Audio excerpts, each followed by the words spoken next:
ਗੁਰੂ ਵਾਹਿਗੁਰੂ। ਗੁਰੂ ਨਾਨਕ ਪਦ ਪੰਕਜ ਬੰਦਨ ਪੰਕਜ ਬੰਦਨ ਸਿਮਰੋ ਅੰਗਦ ਦੁਖ ਨਿਕੰਦਨ ਗੁਰੂ ਅਮਰਦਾਸ ਹਿਰਦੈ ਨਿਤ ਧਿਆਉ ਹਿਰਦੈ ਨਿਤ ਧਿਆਉ ਸ਼੍ਰੀ ਗੁਰੂ ਰਾਮਦਾਸ ਗੁਣ ਗਾਉ ਗੁਰੂ ਅਰਜਨ ਬਿਗਨਨ ਕੇ ਨਾਸ਼ਕ ਬਿਗਨਨ ਬਿਗਨਨ ਵਿਨਾਸ਼ਕ ਸ਼੍ਰੀ ਹਰਿ ਗੋਬਿੰਦ ਸੁਮਤ ਪਰਿਲਾਸਕ ਸ਼੍ਰੀ ਹਰਿ ਰਾਇ ਨਮੋ ਕਰ ਜੋਰੀ ਨਮੋ ਕਰ ਚੋਰੀ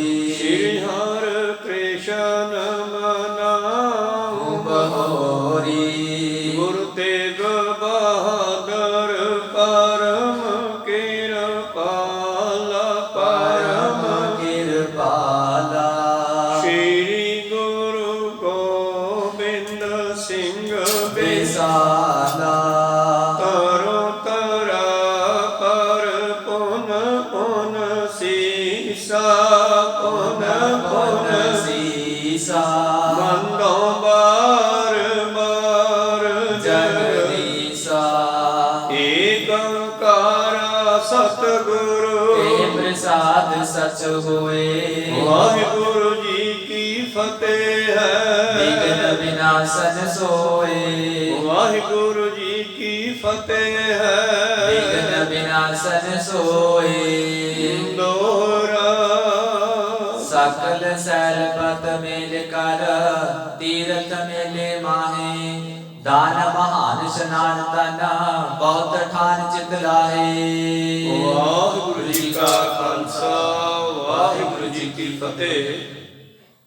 ਆਓ ਗੁਰੂ ਪਿਆਰੇ ਗੁਰੂ ਸਵਾਰੇ ਸਤਸੰਗੀ ਜਨੋ, ਰੋਜ਼ਾਨਾ ਦੀ ਤਰ੍ਹਾਂ ਪਾਤਸ਼ਾਹ ਜੀ ਕੀ ਅਪਾਰ ਕਿਰਪਾ ਬਖਸ਼ਿਸ਼ ਦਾ ਸਦਕਾ ਪਿਛਲੇ ਪਹਿਰਾਂ ਦੇ ਦੀਵਾਨ ਸਜਾਉਂਦੇ ਹੋਏ ਆਪ ਜੀ ਗੁਰੂ ਚਰਨਾਂ ਵਿਖੇ ਹਾਜ਼ਰੀਆਂ ਲਵਾ ਰਹੇ ਹੋ। ਆਓ ਲੜੀਵਾਰ ਇਤਿਹਾਸ ਦੀ ਕਥਾ ਵਿਚਾਰ ਨਾਲ ਜੁੜਨਾ ਕਰੀਏ ਜੀ। ਆਪਾਂ ਵਿਚਾਰਾਂ ਸਰਵਣ ਕਰ ਰਹੇ ਸੀ। ਸਕੇਤ ਮੰਡੀ ਪਹਾੜਾਂ ਦੇ ਵਿੱਚ ਇੱਕ ਇਲਾਕਾ ਹੈ, ਉੱਥੇ ਇੱਕ ਤੀਰਥ ਹੈ ਰਵਾਲਸਰ ਨਾਮ ਦਾ, ਜਿੱਥੇ ਧੰਨ ਧੰਨ ਸ੍ਰੀ ਗੁਰੂ ਗੋਬਿੰਦ ਸਿੰਘ ਜੀ ਮਹਾਰਾਜ ਪਹੁੰਚੇ ਅਤੇ ਉੱਥੇ ਹੀ ਪੰਮੇ ਦੇ ਦੱਸਣ ਤੇ ਪਹਾੜੀਏ ਰਾਜੇ ਵੀ ਆ ਗਏ, ਜਿਨ੍ਹਾਂ ਦਾ ਗੁਰੂ ਸਾਹਿਬ ਜੀ ਦੇ ਨਾਲ ਪੰਮੇ ਪੰਡਤ ਨੇ ਵਿਚੋਲਾ ਬਣ ਕੇ ਮੇਲ ਮਿਲਾਪ ਕਰਵਾ ਦਿੱਤਾ, ਸੰਧੀ ਕਰਵਾ ਦਿੱਤੀ। ਔਰ ਉਹਨਾਂ ਨੇ ਸੰਧੀ ਦੇ ਦੌਰਾਨ ਕਾਫੀ ਭੇਟਾਵਾਂ ਵੀ ਗੁਰੂ ਸਾਹਿਬ ਨੂੰ ਭੇਟ ਕੀਤੀਆਂ। ਚਲੋ ਪਾਤਸ਼ਾਹ ਦਾ ਸੁਭਾਅ ਹੈ, ਜੋ ਸ਼ਰਨੇ ਆਵੇ ਤਿਸ ਕੰਠ ਲਗਾਵੇ, ਇਹ ਉਹਨਾਂ ਦਾ ਸੁਭਾਅ ਹੈ। ਜੇ ਕੋਈ ਮਾਫੀ ਮੰਗ ਲੈਂਦਾ ਬਖਸ਼ ਦਿੰਦੇ ਆ, ਜੇ ਕੋਈ ਲੜਨ ਵਾਸਤੇ ਆਉਂਦਾ ਫਿਰ ਤਲਵਾਰ ਚੱਕ ਲੈਂਦੇ ਆ। ਜਿਹਾ ਸਤਿਗੁਰ ਕਰ ਜਾਣਿਆ ਤੇ ਇਹੋ ਜਿਹਾ ਸੁੱਖ ਹੋਏ। ਜਿਹੋ ਜਿਹਾ ਕੋਈ ਗੁਰੂ ਨੂੰ ਸਮਝਦਾ ਗੁਰੂ ਸਾਹਿਬ ਉਹੋ ਜਿਹੇ ਬਣ ਜਾਂਦੇ ਆ ਫਿਰ ਭਾਈ। ਤੋ ਇਹਨਾਂ ਪਹਾੜੀਆਂ ਨੇ ਗੁਰੂ ਸਾਹਿਬ ਨੂੰ ਮਿਲਣਾ ਕੀਤਾ। ਕਈ ਦਿਨ ਇਹ ਮੇਲਾ ਚੱਲਿਆ, ਉਹਨਾਂ ਪਹਾੜੀਆਂ ਨੇ ਸਤਿਗੁਰਾਂ ਦੀ ਸੰਗਤ ਕੀਤੀ। ਅਖੀਰ ਇਹ ਪਹਾੜੀਏ ਵਾਪਸ ਜਾ ਰਹੇ ਹਨ। ਗੁਰੂ ਸਾਹਿਬ ਹਜੇ ਰਵਾਲਸਰ ਦੇ ਮੇਲੇ ਤੇ ਹੀ ਆ। ਉੱਥੇ ਕੀ ਵਿਚਾਰਾਂ ਚੱਲਦੀਆਂ ਇਹ ਵਿਚਾਰਾਂ ਅੱਜ ਆਪਾਂ ਆਰੰਭ ਕਰਕੇ ਸਰਵਣ ਕਰਾਂਗੇ। ਉਸ ਤੋਂ ਪਹਿਲਾਂ ਆਪਣੀਆਂ ਅਤੇ ਦਾਸਾਂ ਦੀਆਂ ਗੁਰੂ ਚਰਨਾਂ ਵਿੱਚ ਲਵਾਓ ਹਾਜ਼ਰੀਆਂ। ਗੁਰੂ ਕਾ ਬਖਸ਼ਿਆ ਫਤਿਹ ਦਾ ਨਾਰਾ ਕਰੋ ਬੁਲੰਦ ਗੱਜ ਕੇ ਆਖੋ ਜੀ ਵਾਹਿਗੁਰੂ ਜੀ ਕਾ ਖਾਲਸਾ ਵਾਹਿਗੁਰੂ ਜੀ ਕੀ ਫਤਿਹ। ਦੋਹਰਾ ਸਕਲ ਸੈਲਪਤ ਮੇਲ ਕਰ ਤੀਰਥ ਮੇਲੇ ਮਾਹੇ। ਭਾਈ ਸਾਹਿਬ ਜੀ ਲਿਖਣਾ ਕਰਦੇ ਹਨ ਅਗਲੇ ਸਾਖੀ ਕਿ ਰਵਾਲਸਰ ਦੇ ਮੇਲੇ ਵਿੱਚ ਇਹਨਾਂ ਸਾਰੇ ਪਹਾੜੀਆਂ ਨੇ ਰਾਜਿਆਂ ਨੇ ਸਤਿਗੁਰਾਂ ਦੇ ਦਰਸ਼ਨ ਕੀਤੇ ਔਰ ਤੀਰਥ ਦਾ ਜਿਹੜਾ ਹੈ ਫਲ ਪ੍ਰਾਪਤ ਕੀਤਾ ਹੈ ਜੀ। ਦਾਨ ਮਹਾਨ ਇਸ਼ਨਾਨ ਤਨ ਬਹੁਤ ਠਾਨ ਚਿਤ ਲਾਹੇ। ਲਾਹਾ ਹੁੰਦਾ ਲਾਭ, ਇਹਨਾਂ ਨੇ ਇੱਥੇ ਆਉਣ ਦਾ ਲਾਭ ਖੱਟਿਆ। ਸਭ ਤੋਂ ਵੱਡਾ ਲਾਭ ਤਾਂ ਗੁਰੂ ਦੇ ਦਰਸ਼ਨਾਂ ਦਾ ਇਹਨਾਂ ਨੂੰ ਪ੍ਰਾਪਤ ਹੋਇਆ। ਚਲੋ ਹੋਰ ਵੀ ਇਹਨਾਂ ਨੇ ਬੜਾ ਦਾਨ ਪੁੰਨ ਇੱਥੇ ਕਰਨਾ ਕੀਤਾ ਹੈ ਜੀ। ਕੰਚਨ ਚੀਨਤ ਰੰਗ ਸ਼ਿੰਗਾਰੇ ਕਿਨੋ ਮਤੰਗ ਦੀਏ ਮੁਲ ਭਾਰੇ। ਕਿਸੇ ਨੇ ਸਤਿਗੁਰਾਂ ਦੀ ਹਜ਼ੂਰੀ ਵਿੱਚ ਸੁੰਦਰ ਘੋੜਾ ਸਜਾ ਕੇ ਲਿਆਂਦਾ, ਸ਼ਸਤਰ ਆਪਣਾ ਕਾਠੀ ਆਦਿ ਸਜਾ ਕੇ ਸਾਰਾ ਸਾਜ ਪਾ ਕੇ ਘੋੜੇ ਦਾ ਭੇਜ ਕੀਤਾ ਹੈ। ਕਿਸੇ ਨੇ ਹਾਥੀ ਭੇਟ ਕੀਤਾ ਹੈ। ਵਸਤਰ ਸ਼ਸਤਰ ਅਰ ਦਰਬ ਵਿਸਾਲਾ ਨਿਪਨ ਦਾਨ ਦੇ ਬਹੁਤ ਤਿਸ ਕਾਲਾ। ਔਰ ਬਹੁਤ ਸਾਰਾ ਦਾਨ ਇਹਨਾਂ ਰਾਜਿਆਂ ਨੇ ਜਿੱਥੇ ਘੋੜਿਆਂ ਤੇ ਹਾਥੀ ਦਾ ਕੀਤਾ ਹੈ, ਉੱਥੇ ਵਸਤਰ ਸ਼ਸਤਰ ਵੀ ਸਤਿਗੁਰਾਂ ਨੂੰ ਆਪੋ ਆਪਣੇ ਇਲਾਕਿਆਂ ਦੇ ਲਿਆ ਕੇ ਭੇਟ ਕੀਤੇ ਹਨ। ਕਰ ਕਰ ਮੇਲਾ ਬਾਸੁਰ ਤੀਨਾ ਮੁਦਤ ਪੈ ਨਾਰੀ ਨਰ ਪੀਨਾ। ਇਉਂ ਲਗਭਗ 3 ਦਿਨ ਇਹ ਮੇਲਾ ਚੱਲਦਾ ਹੈ। ਉਹ ਤਾਂ ਲੰਮਾ ਸਮਾਂ ਲੋਕ ਆਉਂਦੇ ਜਾਂਦੇ ਰਹਿੰਦੇ ਆ, ਪਰ ਖਾਸ ਦਿਨਾਂ ਦੇ ਵਿੱਚ 3 ਦਿਨ ਮੇਲਾ ਚੱਲਿਆ ਤੇ ਬਹੁਤ ਸਾਰੇ ਮਨੁੱਖ ਇਸਤਰੀਆਂ ਇੱਥੇ ਦਰਸ਼ਨ ਕਰਨ ਆਏ ਔਰ ਇਸ ਤੀਰਥ ਦੇ ਬਹਾਨੇ ਗੁਰੂ ਦੇ ਦਰਸ਼ਨ ਵੀ ਹੋ ਗਏ। ਅਸਲ ਵਿੱਚ ਤੀਰਥਾਂ ਦਾ ਮਕਸਦ ਹੀ ਰੱਬ ਦੇ ਪਿਆਰਿਆਂ ਨੂੰ ਮਿਲਣਾ। ਪਾਣੀ ਤਾਂ ਸਾਡੇ ਘਰੇ ਵੀ ਬਹੁਤ ਹੈ ਇਸ਼ਨਾਨ ਕਰਨ ਵਾਸਤੇ, ਪਰ ਤੀਰਥ ਇੱਕ ਬਹਾਨਾ ਬਣ ਜਾਂਦੇ ਹਨ। ਜਿਵੇਂ ਬਾਬੇ ਫਰੀਦ ਦੀ ਮਾਂ ਫਰੀਦ ਨੂੰ ਕਹਿੰਦੀ ਆ, ਉੱਠ ਫਰੀਦਾ ਸੁੱਤਿਆ ਮੇਲਾ ਵੇਖਣ ਜਾ, ਮਿਲ ਜੇ ਕੋਈ ਬਖਸ਼ਿਆ ਤੂੰ ਵੀ ਬਖਸ਼ਿਆ ਜਾ। ਜਿਤਨੇ ਤੀਰਥ ਦੇਵੀ ਥਾਪੇ ਤਿਤਨੇ ਲੋਚੈ ਧੂਰ ਸਾਧੂ ਕੀ ਤਾਈ। ਇਹ ਤੀਰਥ ਵੀ ਚਾਹੁੰਦੇ ਆ ਕਿ ਸਾਡੇ ਕਿਨਾਰੇ ਤੇ ਕੋਈ ਉਹਦੇ ਬਖਸ਼ੇ ਹੋਏ ਆ ਜਾਣ, ਜਿਨ੍ਹਾਂ ਦੇ ਨਾਮ ਨਾਲ ਸਾਡਾ ਵੀ ਨਾਮ ਮਸ਼ਹੂਰ ਹੋ ਜਾਵੇ। ਤਿਤਨੇ ਲੋਚੈ ਧੂਰ ਸਾਧੂ ਕੀ ਤਾਈ, ਕਿਉਂ? ਕਿਉਂਕਿ ਮੈਲ ਭਰੇ ਪਰੇ ਹਮਰੇ ਵਿੱਚ ਹਮਰੀ ਮੈਲ, ਸਾਧੂ ਕੀ ਧੂਰ ਗਵਾਈ, ਸਾਡੀ ਵਡਿਆਈ ਸਾਧੂਆਂ ਕਰਕੇ ਹੈ। ਔਰ ਪੰਜਵੇਂ ਪਾਤਸ਼ਾਹ ਜੀ ਨੇ ਵੀ ਬਾਣੀ ਵਿੱਚ ਲਿਖ ਦਿੱਤਾ, ਤੀਰਥ ਨਹਾਵਣ ਜਾਓ ਤੀਰਥ ਨਾਮ ਹੈ, ਤੀਰਥ ਸ਼ਬਦ ਵਿਚਾਰ ਅੰਤਰ ਗਿਆਨ ਹੈ। ਬਹੁਤ ਸਾਰੇ ਲੋਕਾਂ ਨੇ ਆਉਣਾ ਕੀਤਾ ਇਸ ਸਮੇਂ ਤੇ ਰਵਾਲਸਰ ਦੇ ਮੇਲੇ ਤੇ ਤੀਰਥ ਦਾ ਸਮਾਂ ਜਾਣ ਕੇ। ਔਰ ਬਹੁਤ ਸਾਰੇ ਮਨੁੱਖ ਤੇ ਇਸਤਰੀਆਂ ਹੋਰ ਵੀ ਆਏ, ਜਿੱਥੇ ਰਾਜੇ ਵਜ਼ੀਰ ਆਏ ਔਰ ਸਾਰਿਆਂ ਨੇ ਗੁਰੂ ਦੇ ਦਰਸ਼ਨ ਕੀਤੇ ਜੀ। ਰੁਕ ਸਦ ਹੇਤ ਗੁਰੂ ਡਿਗਿਆਏ ਸਭ ਕੋ ਸਿਰੋਂ ਪਾ ਪਹਿਰਾਏ। ਔਰ 3 ਦਿਨਾਂ ਦੇ ਬਾਅਦ ਇਹਨਾਂ ਨੇ ਜਾਣ ਦੀ ਆਗਿਆ ਮੰਗੀ ਹੈ। ਸਤਿਗੁਰੂ ਪਾਤਸ਼ਾਹ ਜੀ ਨੇ ਸਾਰਿਆਂ ਨੂੰ ਸਿਰੋਂ ਪਾਉ ਦੇ ਕੇ ਪਿਆਰ ਸਤਿਕਾਰ ਸਹਿਤ ਵਿਦਾ ਕੀਤਾ ਹੈ। ਕਰ ਕਰ ਨਾਮੋ ਨਕੇਤ ਸਿਦਾਰੇ ਭਗਵੇਂ ਗੁਰ ਕੋ ਸੋ ਜਸ ਉਚਾਰੇ। ਔਰ ਰਸਤੇ ਦੇ ਵਿੱਚ ਅਨੇਕਾਂ ਤਰ੍ਹਾਂ ਦੀਆਂ ਸਤਿਗੁਰ ਜੀ ਦੀ ਸਿਫਤ ਵਿੱਚ ਗੱਲਾਂ ਕਰਦੇ ਜਾਂਦੇ ਹਨ, ਕਿਉਂਕਿ ਮਿਲੇ ਤਾਂ ਅੱਜ ਹੈ, ਭਾਵੇਂ ਜੰਗਾਂ 'ਚ ਤਾਂ ਕਈ ਵਾਰੀ ਆਏ ਨੇ, ਪਰ ਉਦੋਂ ਐਸੇ ਦਰਸ਼ਨ ਨਹੀਂ ਹੋਏ ਪਿਆਰ ਸਹਿਤ। ਅੱਜ ਇਹ ਮਿਲਦੇ ਹਨ ਮੇਰੇ ਪ੍ਰੀਤਮ ਨੂੰ, ਤੇ ਅੱਜ ਇਹਨਾਂ ਨੂੰ ਪਤਾ ਲੱਗਿਆ ਗੁਰੂ ਕੌਣ ਹੈ, ਗੁਰੂ ਕੀ ਪਾਵਰ ਰੱਖਦਾ, ਗੁਰੂ ਕੀ ਸ਼ਕਤੀ ਰੱਖਦਾ। ਇਸ ਕਰਕੇ ਸਾਰੇ ਜਾਂਦੇ ਹੋਏ ਮੇਰੇ ਪ੍ਰੀਤਮ ਦੀਆਂ ਸਿਫਤਾਂ ਕਰਦੇ ਜਾ ਰਹੇ ਹਨ। ਨਿਜ ਨਿਜ ਨਗਰ ਪਹੁੰਚੇ ਜਾਏ ਪੂਰੀ ਕਾਮਨਾ ਪਿਕ ਸੁਖਦਾਈ। ਔਰ ਆਪਣੀ ਇੱਛਾ ਪੂਰੀ ਹੋਈ ਜਾਣ ਕੇ ਸੁਖੀ ਆ ਵੀ ਚਲੋ ਗੁਰੂ ਸਾਹਿਬ ਨਾਲ ਮੇਲ ਮਿਲਾਪ ਹੋ ਗਿਆ, ਸੰਧੀ ਹੋ ਗਈ, ਸ਼ੁਕਰ ਹੈ ਹੁਣ ਲੜਾਈਆਂ ਖਤਮ ਹੋ ਜਾਣਗੀਆਂ। ਤੇ ਲੜਾਈ ਗੁਰੂ ਸਾਹਿਬ ਤਾਂ ਛੇੜਦੇ ਨਹੀਂ, ਆਪ ਹੀ ਛੇੜਦੇ ਆ। ਇਹਨਾਂ ਦੇ ਮਨ ਵਿੱਚ ਅਜੇ ਡਿਫੈਕਟ ਹੈ ਥੋੜਾ, ਅੰਦਰ ਕੁਝ ਹੋਰ ਹੈ ਬਾਹਰ ਕੁਝ ਹੋਰ ਹੈ। ਭਾਵੇਂ ਕਿ ਬਾਹਰੀ ਤੌਰ ਤੇ ਖੁਸ਼ੀ ਵਿਖਾਉਂਦੇ ਹੈ, ਪੰਮੇ ਪੰਡਤ ਨੇ ਗੁਰੂ ਸਾਹਿਬ ਦੇ ਨਾਲ ਇਹਨਾਂ ਨੂੰ ਮਿਲਾਉਣਾ ਕੀਤਾ ਹੈ। ਪੰਬੇ ਪੰਡਤ ਨੇ ਵਕਾਲਤ ਵੀ ਕੀਤੀ ਹੈ ਕਿ ਮਹਾਰਾਜ ਕੋਈ ਗੱਲ ਨਹੀਂ, ਤੁਸੀਂ ਤਾਂ ਵੱਡੇ ਹੋ, ਵਣਕ ਬਾਰ ਝਿੜਕੇ ਬੋ ਭਾਂਤੀ ਬੋੜ ਪਿਤਾ ਗੱਲ ਆਵੇ, ਤੁਸੀਂ ਬਖਸ਼ ਦਿਓ ਮਹਾਰਾਜ, ਪਿਛਲੀਆਂ ਗੱਲਾਂ ਯਾਦ ਨਾ ਰੱਖਿਓ। ਹੁਣ ਇਹ ਰਾਜੇ ਤੁਹਾਨੂੰ ਮਿਲਣਾ ਚਾਹੁੰਦੀ ਹੈ, ਚਰਨੀ ਲਾਓ। ਪਾਤਸ਼ਾਹ ਕਹਿਣ ਲੱਗੇ ਕੋਈ ਗੱਲ ਨਹੀਂ ਭਾਈ, ਜੇ ਮਿਲਣ ਆਉਣਗੇ ਤਾਂ ਮਿਲ ਲਵਾਂਗੇ, ਲੜਨ ਆਉਣਗੇ ਤਾਂ ਲੜ ਲਵਾਂਗੇ, ਜਿਵੇਂ ਉਹਨਾਂ ਦੀ ਇੱਛਾ ਕਰ ਲੈਣ। ਕਲ ਕੀ ਤਰਤ ਰਹੇ ਵਿਚਾਰੇ ਮੱਜਰ ਠਾਣੇ ਤੀਰਥ ਬਾਰੇ। ਔਰ ਇਸ ਤਰ੍ਹਾਂ ਗੁਰੂ ਪਿਆਰਿਓ ਕਲਗੀਧਰ ਪਾਤਸ਼ਾਹ ਜੀ ਰੁਕ ਗਏ ਹਨ। ਇਹ ਰਾਜੇ ਸਾਰੇ ਆਪਣੇ ਰਜਵਾੜ ਸਮਹਿਤ ਚਲੇ ਗਏ ਜੀ। ਬਹਿਰ ਅਖੀਰ ਕਹੇ ਬਨਵਾਹੀ ਸੈਲਣ ਸੈਲ ਕਹੇ ਅਬਗਾਹੀ। ਔਰ ਗੁਰੂ ਪਿਆਰਿਓ ਧੰਨ ਗੁਰੂ ਗੋਬਿੰਦ ਸਿੰਘ ਮਹਾਰਾਜ ਜੀ ਇੱਥੇ ਰੁਕ ਗਏ ਹਨ ਔਰ ਪਹਾੜਾਂ ਦੀ ਯਾਤਰਾ ਕਰਦੇ ਆ, ਸੈਰ ਸਪਾਟਾ ਕਰਦੇ ਆ, ਸ਼ਿਕਾਰ ਖੇਡਣ ਦੇ ਬਹਾਨੇ ਜਾਣਾ ਕਰਦੇ ਹਨ।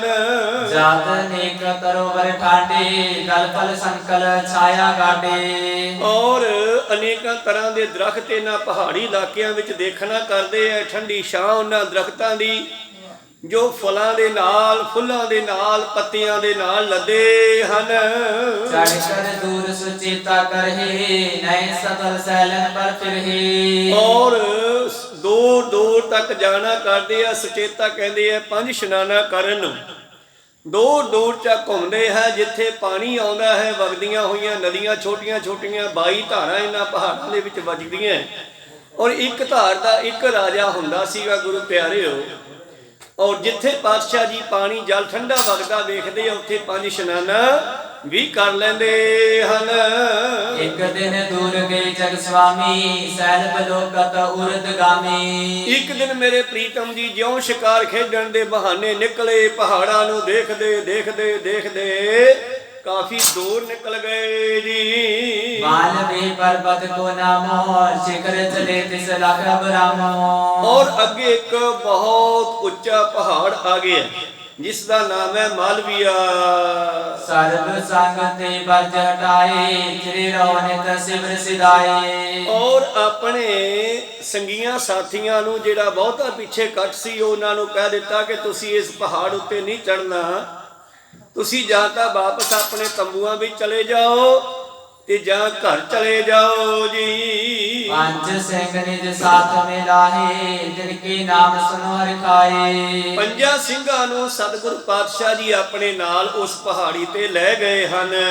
ਦਇਆ ਸਿੰਘ ਪੂਰਨ ਬ੍ਰਹਮ ਗਿਆਨੀ, ਉਦੇ ਸਿੰਘ ਜੋਧਾ ਬਲਖਾਨੀ। ਔਰ ਭਾਈ ਦਇਆ ਸਿੰਘ ਜੋ ਪੰਜਾਂ ਪਿਆਰਿਆਂ ਚੋਂ ਪਹਿਲੇ ਪਿਆਰੇ, ਜਿਨ੍ਹਾਂ ਨੂੰ ਬ੍ਰਹਮ ਗਿਆਨ ਦੇ ਕੇ ਪਾਤਸ਼ਾਹ ਨੇ ਬ੍ਰਹਮ ਗਿਆਨੀ ਬਣਾ ਦਿੱਤਾ ਹੈ। ਭਾਈ ਉਦੈ ਸਿੰਘ ਜੋਧਾ ਬਚਿੱਤਰ ਸਿੰਘ ਦਾ ਜੋ ਭਾਈ ਹੈ। ਆਲਮ ਸਿੰਘ ਚਰਨ ਸੁਚਾਲੇ, ਮੋਹਕਮ ਸਿੰਘ ਮਲਾਈ ਸੁਨਾਲੇ। ਭਾਈ ਆਲਮ ਸਿੰਘ ਵੀ ਸਤਿਗੁਰਾਂ ਦੇ ਨਾਲ ਨਾਲ ਜਾ ਰਹੇ ਆ। ਭਾਈ ਮੋਹਕਮ ਸਿੰਘ ਵੀ ਪੰਜਾਂ ਪਿਆਰਿਆਂ ਚੋਂ ਜਿਹੜੇ ਚੌਥੇ ਪਿਆਰੇ ਹਨ, ਇਹ ਵੀ ਨਾਲ ਜਾ ਰਹੇ ਹਨ। ਸਾਹਿਬ ਸਿੰਘ ਤੁਫੰਗ ਸੰਭਾਰੇ, ਪੰਚੋ ਗਮਨੇ ਗੁਰੂ ਵਿਚਾਰੇ। ਪੰਜਵੇਂ ਪਿਆਰੇ ਭਾਈ ਸਾਹਿਬ ਸਿੰਘ ਜੀ, ਇਹਨਾਂ ਦੇ ਮੋਢੇ ਤੇ ਬੰਦੂਕ ਪਾਈ ਹੋਈ ਹੈ। ਸ਼ਸਤਰ ਜਿੰਨੇ ਕੁ ਸਰੀਰ ਤੇ ਧਾਰਨ ਕੀਤੇ ਆ, ਉਹ ਨਾਲ ਆ ਸਾਰੇ ਸਿੰਘਾਂ ਦੇ, ਤੇ ਪਹਾੜ ਤੇ ਚੜ ਚੱਲੇ। ਦਾਸਨ ਕੋ ਦੇ ਤੁਰਗ ਹਟਾਏ, ਦੂਰਨ ਪਾਏ ਨ ਸਾਥ ਸਿਦਾਏ। ਉਹ ਜਿਹੜੇ ਘੋੜੇ ਸਨ, ਇਹਨਾਂ ਕੋਲੇ ਇੱਥੋਂ ਥੱਲੇ ਮੋੜ ਦਿੱਤੇ ਵੀ ਪਹਾੜੀ ਉੱਤੇ ਘੋੜੇ ਨਹੀਂ ਚੜਦੇ, ਨਾ ਚੜਾਉਣੇ ਆਪਾਂ ਹੁਣ। ਤੇ ਸੇਵਕਾਂ ਨੂੰ ਘੋੜੇ ਫੜਾ ਕੇ ਵਾਪਸ ਮੋੜ ਦਿੱਤਾ ਤੇ ਪੈਰੀ ਹੀ ਇਸ ਪਹਾੜ ਉੱਤੇ ਚੜਨਾ ਸ਼ੁਰੂ ਕੀਤਾ ਹੈ। ਤੁੰਗ ਸਤਲ ਚੜ ਕੇ ਗੁਰ ਕਰੇ, ਚਾਰੋ ਦਿਸ਼ਾ ਵਿਲੋਕਨ ਕਰੇ। ਤੁੰਗ ਹੁੰਦਾ ਟੀਸੀ, ਪਹਾੜ ਦੀ ਟੀਸੀ ਤੇ ਜਾ ਖੜੇ ਮੇਰੇ ਪ੍ਰੀਤਮ, ਤੇ ਉੱਪਰ ਖੜ ਕੇ 4 ਛਪੇਰੇ ਨਜ਼ਰ ਮਾਰਦੇ ਹਨ। ਕਹਿ ਵਿਚਰਤ ਹੋ ਗੰਦੀਲਾ, ਕਰਿਓ ਨਿਹਾਰਨ ਰੂਪ ਛਬੀਲਾ। ਕਹਿਣ ਲੱਗੇ ਉੱਥੇ ਗੰਧੀਲਾ ਭਾਵ ਜੰਗਲੀ ਮਨੁੱਖ, ਜੰਗਲਾਂ ਵਿੱਚ ਰਹਿਣ ਵਾਲਾ ਵਿਚਰ ਰਿਹਾ ਸੀ। ਤੇ ਜਿਸ ਵੇਲੇ ਉਸ ਨੇ ਧੰਨ ਧੰਨ ਸ੍ਰੀ ਗੁਰੂ ਗੋਬਿੰਦ ਸਿੰਘ ਮਹਾਰਾਜ ਜੀ ਦੇ ਸੁੰਦਰ ਸਰੂਪ ਨੂੰ, ਸ਼ੈਲ ਸ਼ਬੀਲੇ ਸੁੰਦਰ ਸਰੂਪ ਨੂੰ ਦੇਖਣਾ ਕੀਤਾ ਹੈ ਜੀ। ਸੀਗਰ ਕਰਤ ਚਰਨ ਪਰ ਪਰਿਓ, ਹਾਥ ਜੋੜ ਸਨਮੁਖ ਮਨ ਖਰਿਓ। ਔਰ ਇਹ ਗੰਧੀਲਾ ਆ ਕਰਕੇ ਬੜੀ ਤੇਜ਼ੀ ਦੇ ਨਾਲ ਭੱਜ ਕੇ ਪ੍ਰੀਤਮ ਦੇ ਚਰਨਾਂ ਵਿੱਚ ਪੈ ਗਿਆ। ਦੇਖਤ ਕਲਗੀ ਦਰ ਕੈ ਬਾਨੀ, ਕਹਾਂ ਜਾਣਤੇ ਬੰਧਨ ਠਾਨੀ। ਪਾਤਸ਼ਾਹ ਨੇ ਜਦ ਮੱਥਾ ਟੇਕ ਕੇ ਸਾਹਮਣੇ ਖੜਾ ਹੱਥ ਬੰਨ ਕੇ ਪਾਤਸ਼ਾਹ ਕਹਿੰਦੇ ਵੀ ਤੂੰ ਸਾਨੂੰ ਕਿਵੇਂ ਮੱਥਾ ਟੇਕਿਆ, ਤੂੰ ਸਾਨੂੰ ਕਿਵੇਂ ਜਾਣਦਾ ਹੈ। ਉਹ ਹੈ ਕਹਾਂ ਬਾਸ ਸਚ ਪਾਖੋ, ਆਏ ਕਹਾਂ ਪਤ ਗਮਨ ਪਿਲਾਖੋ। ਕੌਣ ਹੈ ਤੂੰ, ਕਿੱਥੇ ਰਹਿਣਾ ਹੈ, ਸੱਚੀ ਗੱਲ ਦੱਸੀ, ਕਿੱਧਰੋਂ ਆਇਆ ਤੇ ਕਿੱਧਰ ਚਲਿਆ ਹੈ। ਸੁਣ ਕਰ ਭਲਿਓ ਬਾਤ ਮੁਸਕਾਈ, ਕਿਉਂ ਨਾ ਪਛਾਨਤ ਹੋ ਸੁਖਦਾਈ। ਔਰ ਗੰਧੀਲਾ ਹੱਸਦਾ ਹੋਇਆ ਕਹਿਣ ਲੱਗਿਆ, ਮਹਾਰਾਜ ਪਛਾਣਿਆ ਨਹੀਂ, ਮੈਂ ਤੁਹਾਡਾ ਹੀ ਸੇਵਕ ਹਾਂ। ਸ਼੍ਰੀ ਸਤਿਗੁਰ ਸੁਣੀਏ ਮਮ ਗਾਥਾ, ਪ੍ਰਥਮ ਬਿਰਤਾਂਤ ਕਹੋ ਤੁਮ ਸਾਥਾ।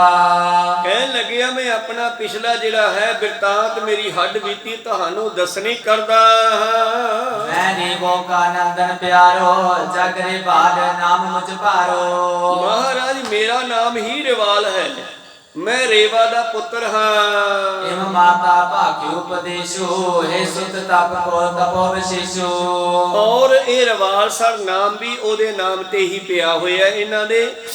ਕਹਿਣ ਲੱਗਿਆ ਮੇਰੇ ਮਾਤਾ ਨੇ ਕਿਹਾ ਸੀ, ਪੁੱਤਰਾ ਤੂੰ ਲੰਮਾ ਸਮਾਂ ਤਪੱਸਿਆ ਕਰਨ ਲਈ ਬੈਠ ਜਾਓ ਜੀ। ਜਗਤ ਬਿਕੇ ਜੀਤੀ ਵਡਿਆਈ, ਜਿਨ ਕਿਨ ਤਪ ਕੋ ਤਪ ਕਰ ਪਾਏ। ਔਰ ਪ੍ਰੀਤਮ ਜੀ ਵੀ ਕਹਿੰਦੇ ਆ ਬਾਣੀ ਵਿੱਚ, ਪੁੱਛੋ ਬ੍ਰਹਮੈ ਨਾਰਦੈ, ਗੁਰ ਬਿਨ ਤਰਿਆ ਨਾ ਕੋਏ। ਗੁਰੂ ਵਾਲੇ ਬਣ ਕੇ ਫਿਰ ਜਿਨ੍ਹਾਂ ਨੇ ਸਿਮਰਨ ਭਜਨ ਬੰਦਗੀ ਤਪੱਸਿਆ ਕੀਤੀ, ਸਾਧਨਾ ਕੀਤੀ, ਦੁਨੀਆ ਦੀਆਂ ਵਡਿਆਈਆਂ ਉਹਨਾਂ ਨੂੰ ਹੀ ਮਿਲੀਆਂ ਹਨ। ਮੇਰੀ ਮਾਂ ਵੀ ਕਹਿਣ ਲੱਗੀ, ਪੁੱਤਰ ਜਿਸ ਨੇ ਜੋ ਵੀ ਅੱਜ ਤੱਕ ਸ਼ਕਤੀਆਂ ਵਡਿਆਈਆਂ ਪ੍ਰਾਪਤ ਕੀਤੀਆਂ ਤਪੱਸਿਆ ਕਰਕੇ ਕੀਤੀਆਂ ਹਨ। ਤਪ ਤੇ ਕਛੂ ਦੁਲਭ ਜਗ ਨਾਹੀ, ਅਤ ਤੇ ਅਤ ਸ਼ਕਤੀ ਤਪ ਮਾਹੀ। ਸਿਮਰਨ ਭਜਨ ਬੰਦਗੀ ਦੇ ਕਰਨ ਵਾਲੇ ਦੇ ਵਾਸਤੇ ਕੋਈ ਵੀ ਐਸੀ ਚੀਜ਼ ਦੁਰਲਭ ਨਹੀਂ ਹੈ ਜਿਹੜੀ ਮਤਲਬ ਨਾ ਲੱਭੇ। ਉਹਨੂੰ ਸਭ ਕੁਝ ਮਿਲ ਜਾਂਦਾ ਹੈ। ਇੱਛਾ ਪੂਰਕ ਸਰਬ ਸੁਖ ਦਾਤਾ ਹਰ, ਜਾ ਕੇ ਵਸ ਹੈ ਕਾਮ ਧੇਨਾ। ਹਿੰਦੂ ਮਤ ਵਿੱਚ ਕਾਮ ਧੇਨ ਕੋਈ ਗਊ ਮੰਨੀ ਹੈ, ਕਹਿੰਦੀ ਉਹ ਤੋਂ ਜੋ ਮੰਗੀ ਉਹ ਮਿਲ ਜਾਂਦਾ ਹੈ। ਪਰ ਪ੍ਰੀਤਮ ਕਹਿੰਦੀ ਅਸਲ ਵਿੱਚ ਉਹ ਪਰਮੇਸ਼ਰ ਦਾ ਸਿਮਰਨ ਹੈ। ਸਿਮਰਨ ਕਰਕੇ ਜੋ ਮੰਗੀ ਉਹ ਮਿਲ ਜਾਂਦਾ। ਜਾਂ ਕੇ ਵਸ ਹੈ ਕਾਮ ਧੇਨਾ, ਸੋ ਐਸਾ ਹਰ ਧਿਆਈਆ ਮੇਰੇ ਜੀੜੇ ਤਾਂ ਸਰਬ ਸੁਖ ਪਾਵੇ। ਮੇਰੇ ਮਨਾ ਜਪ ਮਨ ਸਤਨਾਮ ਸਦਾ ਸਤਨਾਮ। ਇਸ ਕਰਕੇ ਮੇਰੇ ਪ੍ਰੀਤਮ ਜੀ ਨੂੰ ਇਹ ਕਹਿ ਰੱਖਿਆ, ਰੇਵਾ ਦਾ ਪੁੱਤਰ ਕਹਿੰਦਾ ਮੇਰੀ ਮਾਂ ਨੇ ਕਿਹਾ ਸੀ, ਪੁੱਤਰ ਤਪੱਸਿਆ ਕਰ। ਵਿਸ਼ਨ ਆਦ ਜੋ ਬੜੋ ਬਡੇਰੇ, ਤਪ ਮੈਂ ਪ੍ਰੀਤ ਕਰਤ ਨਿਤ ਹੇਰੇ। ਔਰ ਵੱਡੇ ਵੱਡੇ ਦੇਵਤੇ ਜਿਹੜੇ ਹੋਏ ਆ ਹਿੰਦੂ ਮਤ ਵਿੱਚ ਮੰਨੇ ਗਏ, ਬਰਮਾ ਵਿਸ਼ਨੂੰ ਮਹੇਸ਼ ਵਰਗੇ, ਇਹਨਾਂ ਨੇ ਵੀ ਤਪੱਸਿਆ ਹੀ ਕੀਤੀ ਹੈ। ਮਹਾਦੇਵ ਕੋ ਨੇਮ ਸਦੀਵਾ, ਨਿਸ ਬਾਸੁਰ ਤਪ ਮੈਂ ਤਿਰਥੀਵਾ। ਔਰ ਮਹਾਦੇਵ ਦੀ ਤਪੱਸਿਆ ਤਾਂ ਬੜੀ ਹੀ ਲੰਮੀ ਹੈ, ਹਜ਼ਾਰਾਂ ਸਾਲ ਵੀ ਕਹਿੰਦੇ ਇਹ ਜਿਹੜਾ ਹੈ ਤਪੱਸਿਆ ਕਰਦਾ ਹੋਇਆ ਬੈਠਾ ਰਹਿੰਦਾ ਸੀ। ਕਮਲ ਆਸਨ ਜਪੁ ਤਪਤ ਪਿਓ, ਬੈਠੂ ਕਮਲ ਕਮਲ ਨਿਜ ਪਿਓ। ਕਮਲ ਆਸਨ ਕਹਿੰਦੀ ਹੈ ਬ੍ਰਹਮਾ ਨੂੰ। ਕਹਿੰਦੇ ਜਦੋਂ ਬ੍ਰਹਮਾ ਵੀ ਉਤਪਤ ਹੋਇਆ ਸੀ ਕਮਲ ਦੇ ਫੁੱਲ ਤੋਂ, ਉਸੇ ਕਮਲ ਦੇ ਫੁੱਲ ਤੇ ਹੀ ਬੈਠ ਕੇ ਕਿੰਨਾ ਚਿਰ ਤਪੱਸਿਆ ਕਰਦਾ ਰਿਹਾ। ਤਬ ਆਕਾਸ਼ ਬਾਣੀ ਸਮਝਾਇਓ, ਤਪ ਬਿਨ ਬਲ ਨੈ ਕਿਨਹੁ ਪਾਇਓ। ਔਰ ਆਕਾਸ਼ ਬਾਣੀ ਬ੍ਰਹਮਾ ਨੂੰ ਵੀ ਹੋਈ ਸੀ। ਹੋਇਆ ਕਿ ਬ੍ਰਹਮਾ ਨੂੰ ਹੰਕਾਰ ਹੋ ਗਿਆ, ਬਈ ਮੈਂ ਹੀ ਆ, ਹੋਰ ਤਾਂ ਕੋਈ ਹੈ ਹੀ ਨਹੀਂ, ਮੈਂ ਹੀ ਰੱਬ ਆ। ਇਹਦਾ ਮਤਲਬ ਆਸੇ ਪਾਸੇ ਕੋਈ ਦਿਸਿਆ ਹੀ ਨਹੀਂਗਾ। ਕਹਿੰਦੇ ਦਰਿਆ ਦੇ ਵਿਚਾਲੇ, ਪਾਣੀ ਦੇ ਵਿਚਾਲੇ ਕਮਲ ਦਾ ਫੁੱਲ ਹੈ, ਉੱਤੇ ਬ੍ਰਹਮਾ ਬੈਠਾ, ਚਾਰ ਛਪੇਰੇ ਪਾਣੀ ਪਾਣੀ ਆ। ਔਰ ਕਹਿਣ ਲੱਗਿਆ ਅੰਗ ਬ੍ਰਹਮ ਅੰਸਮੀ, ਮੈਂ ਹੀ ਰੱਬ ਹਾਂ, ਮੈਂ ਹੀ ਰੱਬ ਹਾਂ। ਤੇ ਕਹਿੰਦੇ ਆ ਜਾਈ ਤੂੰ ਰੱਬ ਨਹੀਂ, ਤੈਥੋਂ ਵੱਡਾ ਤੇਰੇ ਥੱਲੇ ਕਮਲ ਦਾ ਫੁੱਲ ਹੈ ਜਿਹਦੇ ਵਿੱਚੋਂ ਤੂੰ ਪੈਦਾ ਹੋਇਆ। ਉਹ ਕਹਿੰਦਾ ਆਹ ਕਮਲ ਦਾ ਫੁੱਲ ਜਿਹਦੇ ਉੱਤੇ ਮੈਂ ਬੈਠਾ। ਹੁਣ ਜੇ ਕੋਈ ਆਪਾਂ ਅੱਜ ਤਾਂ ਵੱਡੇ ਵੱਡੇ ਹੋ ਗਏ, ਜਦੋਂ ਬੱਚੇ ਸੀ ਉਹ ਤਾਂ ਮਾਂ ਦੀ ਗੋਦੀ 'ਚ ਹੀ ਬੈਠੇ ਸੀ ਨਾ, ਕੋ ਸਤਨਾਮ।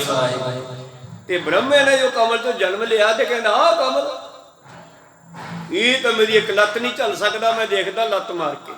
ਕਹਿੰਦੇ ਜੇ ਮੇਰੀ ਲੱਤ ਝੱਲ ਗਈ ਫੇਰ ਤਾਂ ਇਹ ਵੱਡਾ, ਨਹੀਂ ਤਾਂ ਫਿਰ ਮੈਂ ਵੱਡਾ। ਆਕਾਸ਼ਬਾਣੀ ਹੋਈ, ਕਹਿੰਦੀ ਦੇਖ ਲੈ। ਇਹਨੇ ਲੱਤ ਮਾਰੀ ਤੇ ਕਮਲ ਦਾ ਫੁੱਲ ਏਦਾਂ ਹੱਲ ਕੇ ਝੂਲ ਕੇ ਫਿਰ ਖੜ ਗਿਆ ਸਿੱਧਾ। ਹੁਣ ਕੋਈ ਫਰਕ ਨਾ ਪਿਆ। ਇਹਨੇ ਉਹਦੇ ਵਿਚਾਲੇ ਕਰਕੇ ਲੱਤ ਮਾਰੀ। ਜਦ ਵਿਚਾਲੇ ਲੱਤ ਮਾਰੀ ਤੇ ਕਹਿੰਦੇ ਉਸਦੀ ਨਾੜੀ ਏਦਾਂ ਖੁੱਲ ਗਈ ਤੇ ਇਹ ਉਹਦੇ ਵਿੱਚ ਜਾ ਡਿੱਗਿਆ। ਕੋ ਸਤਨਾਮ। ਫਿਰ ਡਿੱਗਦਾ ਜਾ ਰਿਹਾ।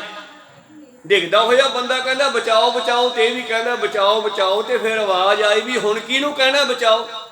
ਬਚਾਊਗਾ ਉਹੀ ਜਿਹੜਾ ਤੇਥੋਂ ਵੱਡਾ ਹੋਊਗਾ। ਕੋ ਸਤਨਾਮ। ਇਹਦਾ ਮਤਲਬ ਤੈਨੂੰ ਮੰਨਣਾ ਪਿਆ ਕਿ ਮੇਥੋਂ ਵੱਡਾ ਕੋਈ ਹੈ। ਇਹ ਕਹਿੰਦਾ ਬਚਾਓ ਬਚਾਓ, ਤੇ ਆਕਾਸ਼ਬਾਣੀ ਹੋਈ ਹੁਣ ਤੋਂ ਧੁਰ ਜਾ ਕੇ ਡਿੱਗੇਗਾ, ਰਾਹ 'ਚ ਨਹੀਂ ਬਚਦਾ ਹੁਣ। ਤੇ ਫਿਰ ਇਸ ਨੇ ਜਦ ਥੱਲੇ ਜਾ ਕੇ ਡਿੱਗਣਾ ਕੀਤਾ, ਫਿਰ ਇਸ ਨੂੰ ਆਵਾਜ਼ ਆਈ ਤਪ ਕਰ ਤਪ ਕਰ ਤਪ ਕਰ। ਫਿਰ ਉਸ ਬ੍ਰਹਮਾ ਨੇ ਕਹਿੰਦੇ ਫਿਰ ਤਪ ਕੀਤਾ। 9 ਮਹੀਨੇ ਤਾਂ ਅਸੀਂ ਵੀ ਮਾਂ ਦੇ ਪੇਟ ਵਿੱਚ ਤਪ ਕੀਤਾ। ਇਹ ਉਹੀ ਕਹਾਣੀ ਹੈ ਸਾਰੀ। ਕੋ ਸਤਨਾਮ। ਸਮਝਣ ਵਾਲੀ ਗੱਲ ਹੈ, ਬੜੀ ਗੂੜ ਗੱਲ ਹੈ ਇਹ।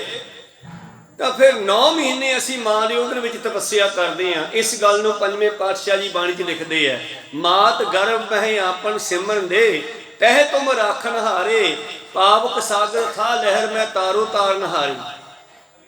ਜਿਹੜੀ ਮਾਤਾ ਦੀ ਉਹਦੇ ਵਿੱਚ ਤਪੱਸਿਆ ਮੈਂ ਕਰਦਾ ਸੀ, ਜਿਹੜਾ ਮੈਂ ਸਿਮਰਨ ਕਰਦਾ ਸੀ, ਉੱਥੇ ਨਾ ਆਪਾਂ ਵਾਹਿਗੁਰੂ ਕਹਿੰਦੇ ਸੀ ਨਾ ਰਾਮ ਕਹਿੰਦੇ ਸੀ। ਫਿਰ ਉੱਥੇ ਕਿਹੜੀ ਤਪੱਸਿਆ ਕਰਦੇ ਸੀ?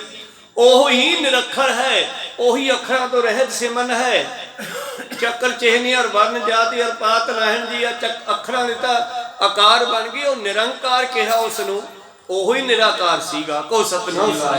ਜਿਹਦੇ ਨਾਲ ਆਪਾਂ ਜੰਮਣ ਤੋਂ ਪਹਿਲਾਂ ਜੁੜੇ ਹੋਏ ਸੀਗੇ, ਤੇ ਜੰਮਣ ਤੋਂ ਬਾਅਦ ਸਾਨੂੰ ਉਹ ਤਾਂ ਗਿਆ ਭੁੱਲ, ਤੇ ਸੰਸਾਰ ਨੇ ਸਾਨੂੰ ਅੱਖਰ ਫੜਾ ਦਿੱਤੇ ਵੀ ਆਹ ਜਪੋ। ਹੁਣ ਉਹ ਅੱਖਰ ਸੀਗੇ ਇਸ਼ਾਰੇ ਉਸੇ ਦੇ ਨਾਲ ਜੋੜਨ ਵਾਸਤੇ।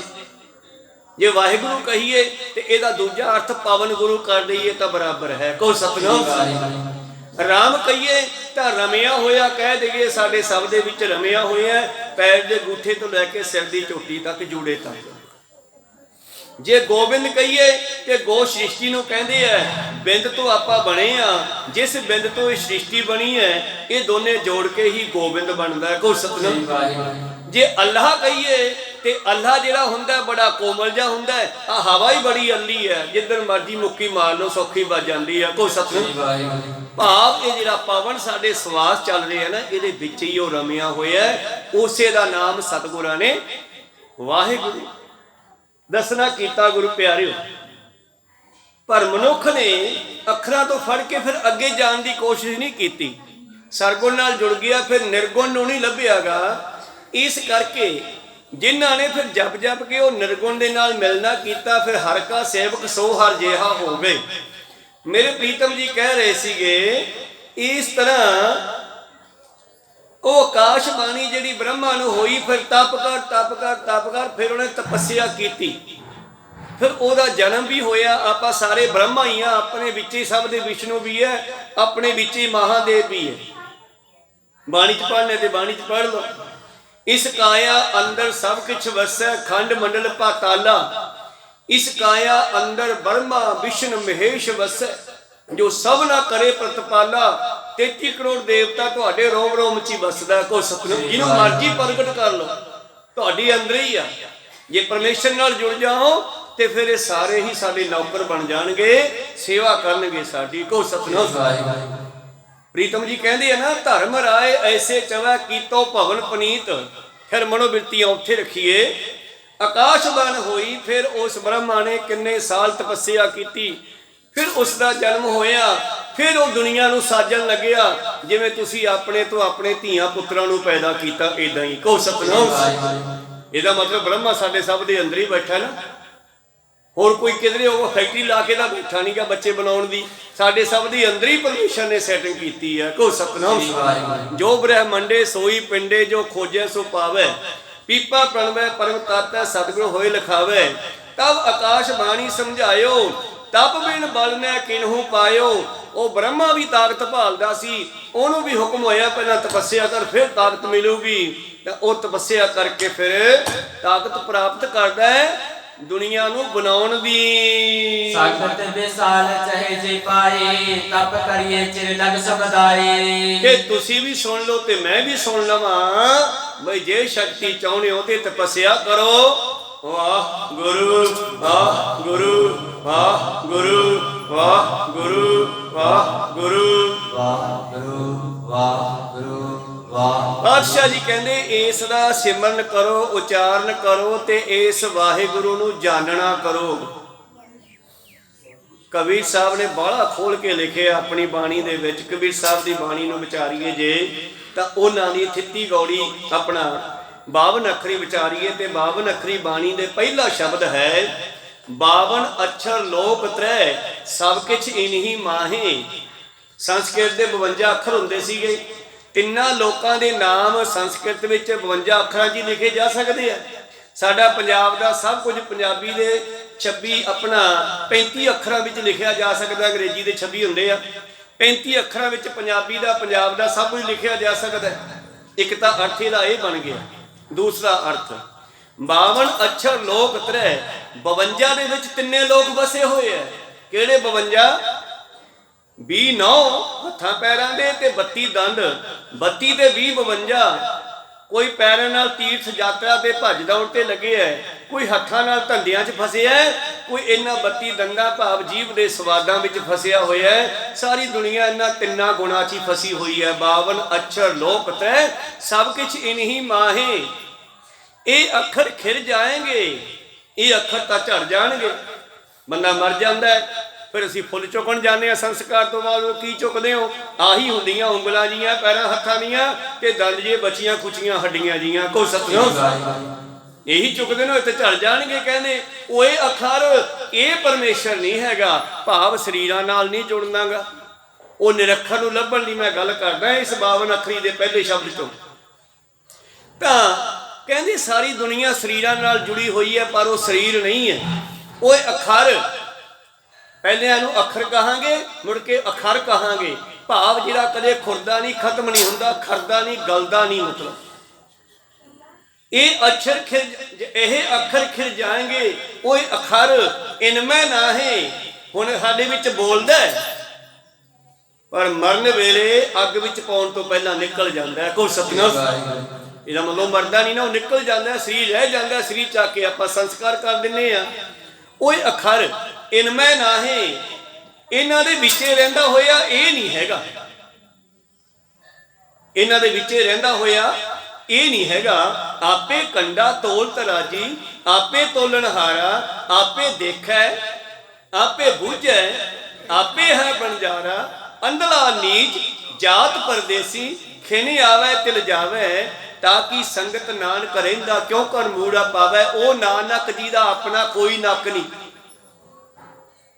आरती विचों शब्द पढ़ लो, सहस तब नैन नन नैन है तोहे को, सहस मूर्त नना एक तोई, सहस पद बिमल नन नना एक पद, गंध बिना नक तो बगैर नानक कह दियो।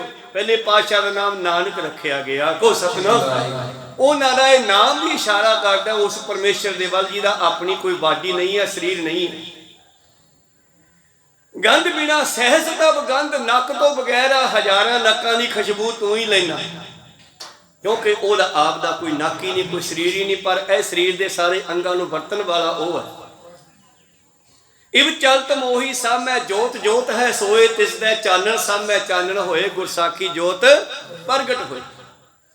गुरसाखी जो गुरु कोले बिठा के दसदा, जिवें मेरे प्रीतम दसदे है बाणी राही, उस तरह उत्थे आ जाइए।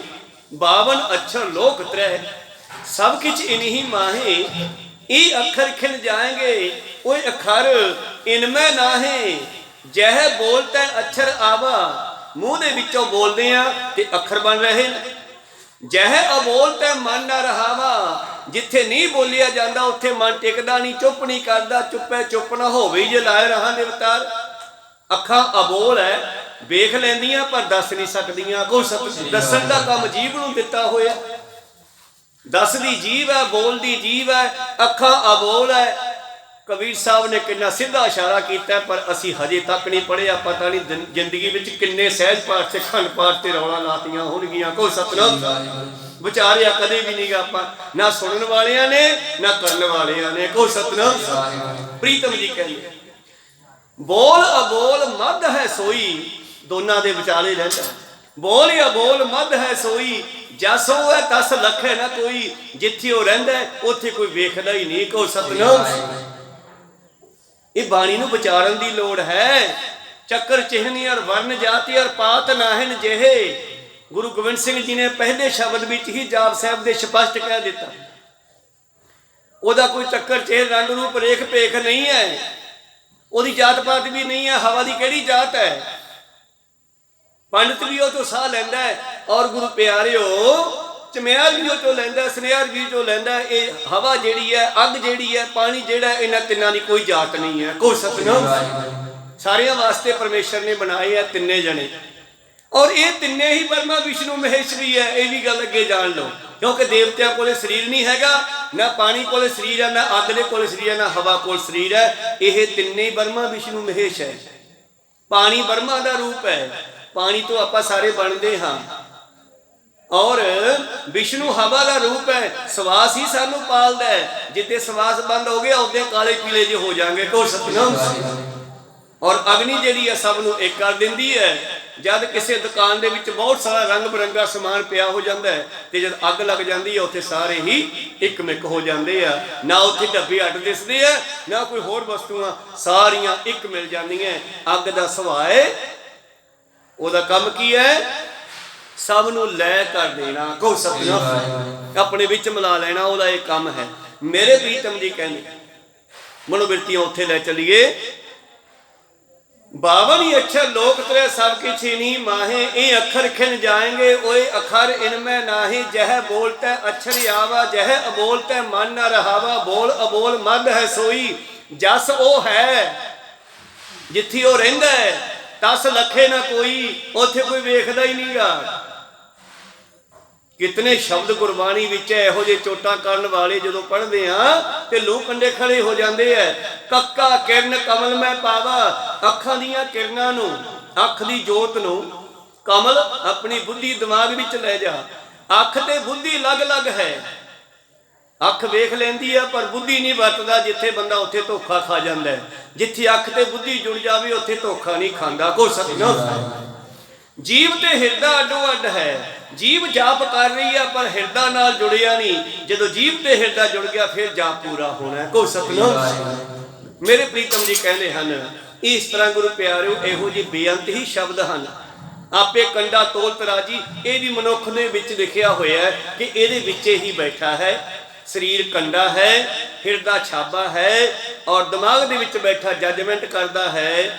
ਆਪੇ ਕੰਡਾ ਤੋਲ ਤਰਾਜੀ, ਆਪੇ ਤੋਲਣਹਾਰਾ, ਆਪੇ ਦੇਖੈ, ਆਪੇ ਬੂਝੈ, ਆਪੇ ਹੈ ਵਣਜਾਰਾ। ਪਰ ਇਹ ਬੰਦਾ ਬਾਹਰੋਂ ਭਾਲਦਾ ਫਿਰਦਾ। ਅੰਗਲਾ ਨੀਚ ਜਾਤ ਪਰਦੇਸੀ, ਖਿਨ ਆਵੈ ਤਿਲ ਜਾਵੈ, ਤਾਂ ਕਿ ਸੰਗਤ ਨਾਨਕ ਰਹਿੰਦਾ, ਕਿਉਂ ਕਰ ਮੂੜਾ ਪਾਵੇ। ਆਪ ਜਦੋਂ ਲੱਭਦਾ ਨਹੀਂ ਬਾਹਰੋਂ ਲੱਭਦਾ। ਮੇਰੇ ਪ੍ਰੀਤਮ ਜੀ ਕਹਿੰਦੇ ਇਹ ਰੇਵਾ ਨਾਮ ਦਾ ਦੱਸ ਰਿਹਾ ਬੱਚਾ, ਰੇਵਾ ਦਾ ਪੁੱਤਰ ਰੇਵਾਲ ਕਹਿ ਰਿਹਾ ਮੇਰੀ ਮਾਂ ਨੇ ਮੈਨੂੰ ਸਿਮਰਨ ਕਰਨ ਦਾ ਹੁਕਮ ਲਾਇਆ ਜੀ। ਸੁਣ ਤਪ ਅਤੀਸ਼ੇ ਬ੍ਰਹਮਾ ਕੀਨਾ, ਜਗ ਸਿਰਜਨ ਕੀ ਸ਼ਕਤੀ ਲੀਨਾ। ਮੇਰੀ ਮਾਂ ਕਹਿੰਦੀ ਬ੍ਰਹਮਾ ਨੇ ਵੀ ਤਪੱਸਿਆ ਕਰਕੇ ਸ੍ਰਿਸ਼ਟੀ ਨੂੰ ਬਣਾਉਣ ਦੀ ਸ਼ਕਤੀ ਪ੍ਰਾਪਤ ਕੀਤੀ ਹੈ। ਸੁਣ ਨਰ ਮੈਂ ਤੇ ਤੀਨ ਵਡੇਰੇ, ਤਪ ਕੋ ਤਪੇ ਮਹਾਤਮ ਏਰੇ। ਉਹ ਦੇਵਤਿਆਂ ਵਿੱਚੋਂ ਇਹ ਤਿੰਨ ਵੱਡੇ ਦੇਵਤੇ ਮੰਨੇ ਗਏ ਹੈ ਜਿਨ੍ਹਾਂ ਨੇ ਤਪੱਸਿਆ ਦੇ ਮਹਾਤਮ ਨੂੰ ਜਾਣਨਾ ਕੀਤਾ ਹੈ ਜੀ। ਆਪਰਣ ਕੀ ਗਿਣਤੀ ਕਉ ਕਹਾ, ਜਾਤੇ ਪੁੱਤਰ ਕਰੋ ਤਪ ਮਹਾ। ਮੇਰੀ ਮਾਂ ਰੇਵਾ ਮੈਨੂੰ ਕਹਿ ਦਿੰਦੀ, ਕਹਿੰਦੀ ਪੁੱਤਰਾ ਹੋਰ ਮੈਂ ਤੁਹਾਨੂੰ ਕਿੰਨੇ ਗਿਣ ਕੇ ਦੱਸਾਂ ਜਿਨ੍ਹਾਂ ਨੇ ਤਪੱਸਿਆ ਕੀਤੀ ਆ। ਜਿਹੜੇ 15 ਭਗਤ ਬਾਣੀ 'ਚ ਬੈਠੇ ਆ ਇਹਨਾਂ ਨੇ ਵੀ ਉਹ ਸਾਧਨਾ ਕੀਤੀ ਹੈ, ਸਿਮਰਨ ਕੀਤਾ, ਫੇਰ ਹੀ ਲਿਖਿਆ ਬਾਣੀ ਵਿੱਚ। ਅਗਲਿਆਂ ਨੇ ਜਾਣਿਆ, ਜਾਣ ਕੇ ਲਿਖਿਆ। ਅੱਖਰ ਲਿਖੇ ਸਹੀ ਗਾਵਾਂ ਹੋਰ ਨਾ ਜਾਣਾ ਬਾਣੀ। ਜੋ ਜਾਣਿਆ ਉਹ ਲਿਖਿਆ ਹੈ ਤੇ ਜੋ ਲਿਖਿਆ ਉਹ ਗਾਇਆ ਵੀ ਆ ਉਹਨਾਂ ਨੇ। ਮੇਰੇ ਪ੍ਰੀਤਮ ਜੀ ਕਹਿੰਦੇ ਇਸ ਤਰ੍ਹਾਂ ਹੋਰ ਕਿਆ ਗਿਣਤੀ ਕਰੀਏ, ਬੇਅੰਤ ਹੋਏ ਆ ਸਿਮਰਨ ਭਜਨ ਬੰਦਗੀ ਵਾਲੇ। ਸੁਣ ਜਨਨੀ ਤੇ ਆਸ ਉਪਦੇਸ਼ੋ, ਤਪ ਕੋ ਤਪ ਤਰਿਓ ਵਿਸ਼ੇਸ਼ੋ। ਇਸ ਤਰ੍ਹਾਂ ਆਪਣੀ ਮਾਤਾ ਦੇ ਕੋਲੋਂ ਮੈਂ ਸੁਣ ਕਰਕੇ ਲੰਬਾ ਸਮਾਂ ਤਪੱਸਿਆ ਕੀਤੀ ਜੀ। ਫਿਰ ਹੋਏ ਉੱਤਰਾਖੰਡ ਸਥਾਏ, ਤਪ ਕਰਤੇ ਜੁਗ ਤੀਨ ਬਿਤਾਏ। ਤੇ ਉੱਤਰਾਖੰਡ ਦੇ ਵਿੱਚ ਮਹਾਰਾਜ ਮੈਂ ਬੈਠ ਕਰਕੇ 3 ਯੁੱਗ ਤਪੱਸਿਆ ਕੀਤੀ ਜਾਂ। ਅਬ ਕਮਲਾਸਨ ਚਲ ਕਰ ਆਇਓ, ਆਗੇ ਤੇ ਹੋਏ ਦਰਸ ਦਿਖਾਇਓ। ਤਾਂ ਜਦ ਮੈਂ ਤਪੱਸਿਆ ਕੀਤੀ ਤੇ ਮੈਨੂੰ ਬ੍ਰਹਮਾ ਨੇ ਦਰਸ਼ਨ ਦੇਣੇ ਕੀਤੇ ਸਨ। ਅਬ ਕਮਲਾਸਨ ਚਲ ਕਰ ਆਇਓ, ਆਗੇ ਤੇ ਹੋਏ ਦਰਸ ਦਿਖਾਇਓ। ਮੇਰੇ ਅੱਗੇ ਬ੍ਰਹਮਾ ਪ੍ਰਗਟ ਹੋ ਗਿਆ, ਦਰਸ਼ਨ ਦਿੱਤੇ ਜਦ। ਬੇਬਦ ਬੇਦਨ ਮੈਂ ਉਸਤਤ ਕੀਨਾ, ਚਰਨ ਕਮਲ ਪਰ ਸਿਰ ਧਰ ਦੀਨਾ। ਔਰ ਮੈਂ ਮਹਾਰਾਜ ਜਦ ਮੇਰੇ ਸਾਹਮਣੇ ਪ੍ਰਗਟ ਹੋ ਗਿਆ ਤੇ ਮੈਂ ਉਹਦੀ ਬੜੀ ਸਿਫਤ ਕੀਤੀ, ਮੱਥਾ ਟੇਕਿਆ ਜੀ। ਹੋਏ ਪ੍ਰਸੰਨ ਬਿਦ ਵਾਕ ਬਖਾਨਾ, ਓ ਨਾਗ ਨੰਦਨ ਸੁਨਕਾਨਾ। ਔਰ ਬ੍ਰਹਮਾ ਮੈਨੂੰ ਪੁੱਛਦਾ, ਉਹ ਨਾਗ ਪੁੱਤਰ ਬੋਲ ਤੈਨੂੰ ਕੀ ਚਾਹੀਦਾ। ਜਦੋਂ ਵੀ ਕਿਸੇ ਦੀ ਆਪਾਂ ਤਪੱਸਿਆ ਕਰਦੇ ਹਾਂ ਉਹ ਪ੍ਰਗਟ ਹੁੰਦਾ, ਦਰਸ਼ਨ ਦਿੰਦਾ ਤੇ ਫਿਰ ਉਹ ਇਹ ਵੀ ਪੁੱਛਦਾ ਬੋਲ ਮੈਨੂੰ ਕਿਵੇਂ ਯਾਦ ਕੀਤਾ। ਕੋਈ ਸਮਝੋ ਇਤਿਹਾਸ ਦੇ ਵਿੱਚ ਵੀ ਇਸ ਤਰ੍ਹਾਂ ਦੀਆਂ ਬੇਅੰਤ ਸਾਖੀਆਂ, ਗੁਰਬਾਣੀ ਦੇ ਵਿੱਚ ਵੀ ਬਹੁਤ ਸਾਰੇ ਇਦਾਂ ਦੇ ਸ਼ਬਦ ਹੈ। ਔਰ ਗੁਰੂ ਪਾਤਸ਼ਾਹ ਕਹਿੰਦੇ ਜਦੋਂ ਅਸੀਂ ਉਸ ਨੂੰ ਸਿਮਰਾਂਗੇ ਉਹ ਫਿਰ ਸਾਡੀਆਂ ਆਸਾਂ ਪੂਰੀਆਂ ਵੀ ਕਰਦਾ। ਇੱਛਾ ਪੂਰਕ ਸਰਬ ਸੁਖ ਦਾਤਾ ਹਰ, ਜਾ ਕੇ ਵਸ ਹੈ ਕਾਮ ਧੇਨ। ਹਿੰਦੂ ਮਤ ਵਿੱਚ ਕਾਮ ਧੇਨ ਕੋਈ ਗਊ ਕਹੀ ਗਈ ਹੈ, ਪਰ ਗੁਰਬਾਣੀ ਕਹਿੰਦੀ ਹੈ ਕਿ ਉਹ ਪਰਮੇਸ਼ਰ ਦਾ ਨਾਮ ਹੈ ਜੀ ਤੋਂ ਸਭ ਕੁਝ ਮਿਲਿਆ ਕਰਦਾ ਜੀ। ਆਪਤੇ ਸਾਧਨ ਕੀਨ ਕਨੇਰੇ, ਬਰ ਚਾਹੋ ਜਿਮਹਿ ਪੁਰ ਤੇਰੇ। ਔਰ ਪੁੱਤਰਾ ਤੂੰ ਬੜੀ ਭਿਆਨਕ ਤਪੱਸਿਆ ਕੀਤੀ ਆ, ਹੁਣ ਜੋ ਮੰਗੇਗਾ ਤੈਨੂੰ ਉਹ ਦੇਵਾਂਗਾ। ਹਰਨਾਕਸ਼ ਨੇ ਵੀ ਤਪੱਸਿਆ ਕੀਤੀ, ਤਪੱਸਿਆ ਸਾਰੀ ਕਰ ਲੈਂਦੇ ਆ, ਤਪੱਸਿਆ ਹੋ ਵੀ ਜਾਂਦੀ ਹੈ, ਮੁੜ ਕੇ ਤਪੱਸਿਆ ਸਾਂਭਣੀ ਔਖੀ ਹੋ ਜਾਂਦੀ ਆ। ਕੋਈ ਸਤਿਨਾਮ। ਇੱਕ ਮਨੁੱਖ ਨੇ ਤਪੱਸਿਆ ਕੀਤੀ ਤਾਂ ਗੁਰੂ ਪਿਆਰਿਓ ਹਰਨਾਕਸ਼ ਦੀ ਗੱਲ ਕਰੀਏ ਜੀ ਆਪਾਂ, ਔਰ ਇਸ ਦਾ ਰਾਜ ਕਿੱਥੇ ਹੈਗਾ। ਗੁਰੂ ਪਿਆਰਿਓ ਇਸ ਨੇ ਆਪਣੇ ਰਾਜ ਦੇ ਵਿੱਚ ਰਹਿੰਦਿਆਂ ਹੋਇਆਂ ਤਪੱਸਿਆ ਕੀਤੀ, ਪਰ ਇਹਦੀ ਪਿੱਛੇ ਭਾਵਨਾ ਕੀ ਸੀਗੀ ਕਿ ਮੈਂ ਵਿਸ਼ਨੂੰ ਤੋਂ ਬਦਲਾ ਲੈਣਾ, ਉਹਨੇ ਮੇਰੇ ਭਰਾ ਨੂੰ ਮਾਰਿਆ। ਕੋਈ ਸਤਿਨਾਮ। ਲੰਬੀ ਤਪੱਸਿਆ ਕਰਕੇ ਉਸ ਨੇ ਇਹ ਜਿਹੜਾ ਤਪੱਸਿਆ ਦਾ ਫਲ ਸੀ ਉਹ ਸਹੀ ਢੰਗ ਨਾਲ ਲੈਣਾ ਨਹੀਂ ਕੀਤਾ, ਤਪੱਸਿਆ ਬਰਬਾਦ ਕਰ ਲਈ, ਖਰਾਬ ਕਰ ਲਈ। ਮੇਰੇ ਪ੍ਰੀਤਮ ਜੀ ਕਹਿੰਦੇ ਬ੍ਰਹਮਾ ਪੁੱਛਣ ਲੱਗਿਆ ਪੁੱਤਰ ਤੂੰ ਬੜੀ ਤਪੱਸਿਆ ਕੀਤੀ ਆ ਹੁਣ ਦੱਸ ਮੈਂ ਤੈਨੂੰ ਕੀ ਦੇਵਾਂ ਜੀ। ਸੁਨ ਬ੍ਰਹਮਾ ਤੇ ਜੁਗ ਕਰ ਜੋਰੇ ਜਾਚੋ ਜਥਾ ਮਨੋਰਥ ਮੋਰੇ। ਤਾਂ ਮਹਾਰਾਜ ਮੈਂ ਦੋਨੇ ਹੱਥ ਬੰਨ ਕੇ ਬ੍ਰਹਮਾ ਦੇ ਕੋਲੋਂ ਫਿਰ ਕੀ ਮੰਗਿਆ। ਆਦਿਕ ਵਿਭੂਤ ਰਾਜ ਸੇ ਪਾਹੋ ਨਿਜ ਬਰ ਦੀਜੇ ਰਾਜ ਕਮਾਓ। ਔਰ ਇਹੀ ਹਾਲ ਔਰੰਗਜ਼ੇਬ ਦਾ ਹੈ। ਇਹਨੇ ਵੀ ਤਪੱਸਿਆ ਕੀਤੀ ਹੈ ਪਰਮੇਸ਼ਰ ਖੁਸ਼ ਹੋਏ ਕਹਿੰਦੇ ਕੀ ਚਾਹੀਦਾ ਕਹਿੰਦਾ ਮੈਂ ਲੰਮਾ ਰਾਜ ਭੋਗਾਂ ਤਾਂ ਤਥਾ ਅਸਤੂ ਉਹਨੂੰ ਰਾਜ ਭੋਗਣ ਦਾ ਵਰ ਦੇ ਦਿੱਤਾ। ਇਸੇ ਤਰ੍ਹਾਂ ਹੀ ਕਹਿੰਦਾ ਰੇਵਾ ਦਾ ਪੁੱਤਰ ਰਿਵਾਲ ਕਹਿੰਦਾ ਮੈਂ ਵੀ ਰਾਜ ਭੋਗਣ ਦੀ ਜਿਹੜੀ ਹੈ ਮੰਗ ਕੀਤੀ ਉਹਦੇ ਕੋਲੋਂ ਕਿ ਮੇਰਾ ਲੰਮਾ ਰਾਜ ਭਾਗ ਹੋਵੇ ਜੀ। ਨਹੀਂ ਹੋਏ ਮੇਰਾ ਚੁਚਾਰਾ ਵਿਸ਼ਕਰਮਾ ਤਤਕਾਲ ਹਕਾਰਾ। ਤੇ ਕਹਿੰਦੇ ਬ੍ਰਹਮਾ ਨੇ ਉਸੇ ਵੇਲੇ ਹੀ ਇਹ ਰਚਨਾ ਰਚ ਦਿੱਤੀ ਮਾਨੋ ਜਿਵੇਂ ਵਿਸ਼ਕਰਮਾ ਦੇ ਕੋਲੋਂ ਮੇਰੇ ਲਈ ਮਹਿਲ ਬਣਵਾ ਦਿੱਤੇ।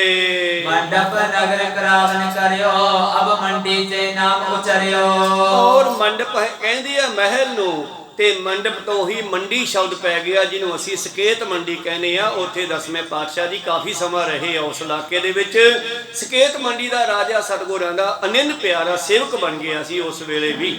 ਖੈਰ ਮਨੋਬਿਰਤੀਆਂ ਉੱਥੇ ਰੱਖੀਏ ਕਹਿਣ ਲੱਗਿਆ ਜੀ ਇਹ ਮੰਡੀ ਦਾ ਮੈਂ ਰਾਜਾ ਹੁੰਦਾ ਸੀ। ਇਸ ਕੋ ਮੋਹਿ ਬਨਾਇਓ ਰਾਜਾ ਅਦਿਕ ਬਿਰਤਾਇਓ ਰਾਜ ਸਮਾਜਾ। ਔਰ ਮੈਂ ਉੱਥੋਂ ਦਾ ਰਾਜਾ ਬਣ ਕੇ ਲੰਮਾ ਸਮਾਂ ਰਾਜ ਕੀਤਾ ਤੇ ਬਹੁਤ ਮੇਰਾ ਰਾਜ ਸਮਾਜ ਵੱਧ ਗਿਆ ਜੀ। ਜੀਤੇ ਦੇਸ਼ ਵਿਦੇਸ਼ ਵਿਸਾਲੇ ਕਰਿਓ ਰਾਜ ਮੈਂ ਬਹੁ ਬਲ ਨਾਲੇ। ਔਰ ਮੈਨੂੰ ਬੜੀ ਸ਼ਕਤੀ ਤਾਕਤ ਮਿਲੀ ਤੇ ਦੇਸ਼ਾਂ ਵਿਦੇਸ਼ਾਂ ਨੂੰ ਜਿੱਤ ਕੇ ਮੈਂ ਆਪਣੇ ਰਾਜ ਵਿੱਚ ਮਿਲਾਉਣਾ ਕੀਤਾ ਜੀ। 63 ਜੁਗ ਬੀਤੇ ਸਰੀਤਾ ਭੋਗਤ ਅਨੰਦ ਪੁਨ ਕਉ ਜੀਤ। ਲੰਮਾ ਸਮਾਂ ਮੈਂ ਰਾਜ ਭੋਗਿਆ ਸਮਾਂ ਖੈਰ ਸਮਾਪਤੀ ਤੇ ਆ ਵਿਚਾਰਾ ਇੱਥੇ ਰੁਕਦੇ ਆ। ਰਾਗੀ ਜਥਾ ਆਪਣੇ ਕੋਲ ਬਾਹਰੋਂ ਆਇਆ ਇਹਨਾਂ ਦੀਆਂ ਆਪਾਂ ਕੀਰਤਨ ਵੀ ਸਰਵਣ ਕਰਨਾ ਹੈ ਇਸ ਕਰਕੇ ਆਪਾਂ ਵਿਚਾਰਾਂ ਇੱਥੇ ਰੋਕਦੇ ਹਾਂ। ਸਮਾਂ ਸਮਾਪਤੀ ਤੇ ਹੈ। ਬਹੁਤ ਬਹੁਤ ਧੰਨਵਾਦ ਜਿਨ੍ਹਾਂ ਨੇ ਹਾਜ਼ਰੀਆਂ ਲਵਾਈਆਂ। ਹੋਰ ਕੀ ਵਿਚਾਰਾਂ ਹੋਈਆਂ ਇਹਨਾਂ ਦੇ ਨਾਲ 10ਵੇਂ ਪ੍ਰੀਤਮ ਦੀਆਂ ਇਹ ਆਪਾਂ ਕੱਲ ਨੂੰ ਸਰਵਣ ਕਰਾਂਗੇ। ਬੋਲਦਿਆਂ ਨੇਕਾਂ ਅੱਖਰ ਬਾਅਦ ਕਾਟ ਹੋ ਜਾਂਦੇ। ਸਿੱਖ ਸੰਗਤਾਂ ਦੇ ਸਤਿਗੁਰੂ ਬਖਸ਼ਣ ਯੋਗ ਹੈ ਬਖਸ਼ ਲੈਣਾ ਜੀ। ਸਮਾਪਤੀ ਕਰੀਏ। हे अच्युत हे पार ब्रह्म अविनाशी अगनास। हे पूरन हे सर्व मैं दुख पंचन गुणतास। हे संगी हे निरंकार हे निर्गुण सब टेक। हे गोविंद हे गुण निधान जाके सदा विवेक। हे अपरंपर हर हरे ऐपी हो बनहार। हे संत कै सदा संग नीदारा आधार। हे ठाकुर होंदा सरो मैं निर्गुण गुण नहीं कोई। नानक दीजै नाम दान राखोए बरोए। आए प्रभ शरणागति कृपा नित दयाल। एक अखर हर मन बसत नानक होत निहाल। एक ओंकारा सतगुरु प्रसाद सच होए। वाहिगुरु जी की फतेह है। विघ्न विनाशन सोए। वाहिगुरु जी की फतेह है। विघ्न विनाशन सोए। वाहिगुरु जी का खालसा वाहिगुरु